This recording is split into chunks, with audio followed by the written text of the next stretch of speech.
Mutton বিরিয়ানির mutton যেমন ঝরে ঝরে ঝরে ঝরে পড়ে, তেমনই তোমাদের সম্মানও ঝরে ঝরে পড়বে। শুধু আজকের বলা কঠোর রুলগুলিকে মগজের মাঝখানে রেখে দাও। মাঝখানে কারণ সবসময় কাজে লাগবে, আর সম্মানও ঝরে ঝরে পড়বে। তাই যাদের দরকার তারা দেখো, আর বাকিরা আসতে পারো। নাম্বার 1, কখনো কারোর জন্য নির্ভর থাকবে না বা কাউকে বেশি তেল মাখাবে না।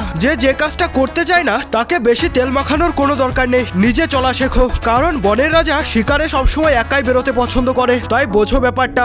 নাম্বার 2, কেউ যদি কোনো প্রশ্ন কিংবা কোনো কিছু জিজ্ঞাসা করে, তাকে তোমার পুরো বই খুলে দেওয়ার কোনো দরকার নেই। কারণ তুমি যখন তাকে পুরো বই খুলে দেবে, তখন সে আস্তে আস্তে তোমার কথায় বোর ফিল করতে লাগবে, আর তুমি সেখানে কানা মুরগি হয়ে যাবে। তাই যতটুকু শুনছে ততটুকু উত্তর দাও, সম্মান ঝরে ঝরে পড়বে। নাম্বার 3, তুমি যদি কারোর সাথে উপজে কথা বলো এবং সে এমন ভাব করছে যেন তোমার সাথে কথা বলতে তার কষ্ট হচ্ছে, তাহলে বুঝে নিও সে তোমার সাথে পুরোপুরি ভাবে কথা বলা বন্ধ করার আগে তোমাকে তার সাথে কথা বলা বন্ধ করতে হবে, কারণ সে তোমাকে ইগনোর করছে। এটা তোমাকে প্রথমে বুঝতে হবে। আর হ্যাঁ, আমি জানি সিগমা আর্মিরা চাইলে সমস্ত কিছু করতে পারে, তাই সময় থাকলে তোমাদের কিবোর্ডের ফার্স্ট ইমোজিটা কমেন্ট করে যেও।